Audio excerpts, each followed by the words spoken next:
থুড়থুড়ে বুড়ি, বয়স কত হবে? ৮০-৯০, হয়তো আরো বেশি। লাঠিতে ভর দিয়ে কোনো মতে হাঁটে। নাতি নাতনি তো দূরের কথা, ছেলেও নেই, মেয়েও নেই। এ দুনিয়াতে বুড়ির কেউ নেই। বড় একা সেই থুরথুরে বুড়ি। বুড়ি খুব সকালে ঘুম থেকে ওঠে, হাত মুখ ধোয়, ঘরের কোণে বসে লাঠিটা খুলে নেয়। তারপর আস্তে আস্তে বের হয়। বয়সের ভারে নুয়ে পড়েছে বুড়ির শরীর। সোজা হয়ে হাঁটতে পারে না, তবুও হাঁটতে হয় তাকে। কিছু তো খেতে হবে। লাঠিতে ভর দিয়ে ঠক ঠক করে হাঁটে বুড়ি। রাস্তায় রাস্তায় হাঁটে, দোকানে দোকানে ঘোরে, দুয়ারে দুয়ারে ভিক্ষা করে। কেউ দেয়, কেউ দেয় না। কেউ কেউ দূর দূর করে তাড়িয়ে দেয়। কেউ লাঠি নিয়ে তামাশা করে, অযথা কষ্ট দেয় বুড়িকে। তবু বুড়িকে হাত পাততে হয়। কি করবে সে? চোখে দেখে না ভালো করে, কাজ করার এতটুকু শক্তি নেই তার। ভিক্ষে ছাড়া কি করবে সে? ভিক্ষে না করলে খাবে কি? বুড়ি তাই সবার কাছে হাত পাতে, সবার দুয়ারে দুয়ারে যায়। ভালো পোশাকের লোক দেখলে পাশে গিয়ে দাঁড়ায়, বলে, বাবা, বড় মানুষ, কাজ কাম করতে পারি না, কিছু খাবার দাও। এভাবে ভিক্ষা করতে করতে একদিন দেখা হয়ে গেল খলিফা হজরত আবু বকর সিদ্দিক রাদিয়াল্লাহু তাআলা আনহুর সাথে। খলিফাকে দেখে বুড়ি খুব খুশি হলো। ভাবলো, আজ হয়তো বেশি কিছু জুটবে। ঠক ঠক করে লাঠিতে ভর দিয়ে খলিফার সামনে গিয়ে দাঁড়ালো। বলল, বাবা, অসহায় বুড়িকে সাহায্য করো। কাজ কাম করতে পারি না, বড় অসহায় বাবা। আনা মহতাজ, আমি অন্যের মুখাপেক্ষী। বুড়িকে দেখে বড় মায়া হলো। হজরত আবু বকর সিদ্দিক রাদিয়াল্লাহু তাআলা জিজ্ঞেস করলেন, আপনি কোথা থাকেন মা? আইনা বাইতুক, আপনার বাড়ি কোথায়?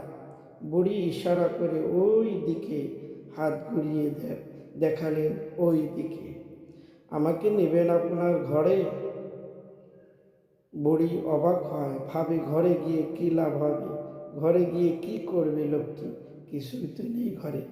খলিফা বুঝতে পারেন বুড়ির মনের কথা, বলেন, এমনি দেখে আসবো, যদি কোনো কাজে লাগে। কি কাজে লাগবে?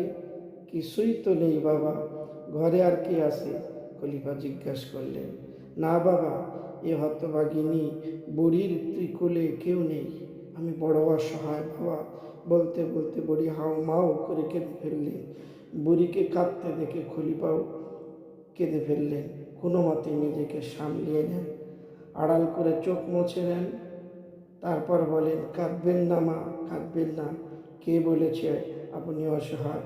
কে বলেছে আপনার কেউ নেই? এই তো আমি আছি, আমিই তো আপনার ছেলের মতো। আমি আপনাকে সব দেব, আপনাকে আর ভিক্ষে করতে হবে না। চলুন, আপনার ঘরটা দেখিয়ে দিন। বুড়ি আরও অবাক হন, ভাবে, এ কেমন মানুষ? সন্তানের মতো ভক্তি শ্রদ্ধা করছে, বারবার মা ডাকছে, কিছুই বুঝতে পারে না বুড়ি। ফেল ফেল করে তাকিয়ে থাকে হযরত আবু বকর সিদ্দিক রাদিয়াল্লাহু তাআলা আনহুর দিকে। চলুন না, একটু দেখিয়ে দিন আপনার ঘরটা, আপনাকে আর ভিক্ষে করতে হবে না, আমি সব কিছু আপনার ঘরে পৌঁছে দিব। বুড়ি খুব খুশি হন, মনে মনে দোয়া করে খলিফার জন্য। বলে, চলো বাবা।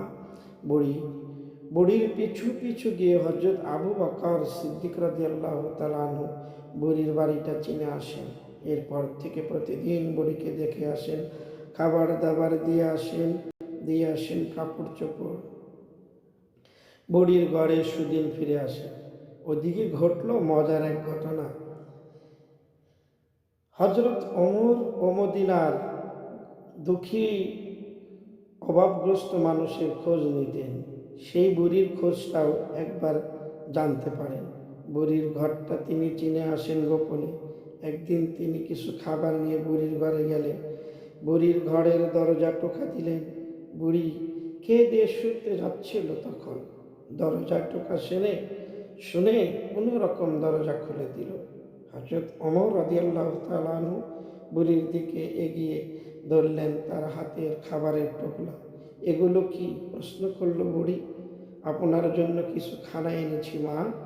এক্ষুনি তো খেলাম বাবা, তাহলে এগুলো রেখে দিন, সকালে খাবেন। না বাবা, সকালের খানাও দিয়ে গেছে। কে দিয়েছে? এই তো কিছুক্ষণ আগে একজন দিয়ে গেল। হযরত ওমর ফিরে গেলেন, পরের দিন আবার এলেন, বুড়িকে খাবার দিলেন। এবারও বুড়ি বলল, এই তো এক্ষুনি খেলাম। অবাক হলেন হযরত ওমর, কে খাওয়ায় এই বুড়িকে? জিজ্ঞেস করলেন, কে খাওয়ালো? চিনি না তো বাবা।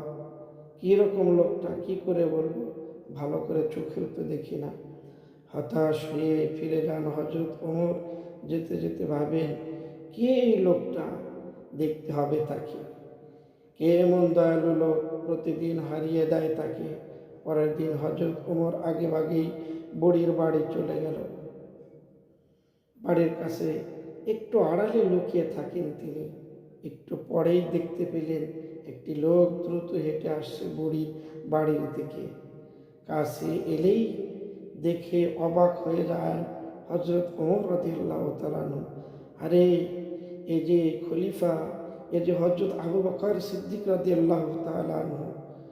খুশিতে উজ্জ্বল হয়ে ওঠে হযরত ওমর রাদিয়াল্লাহু তাআলা আনহুর মুখ।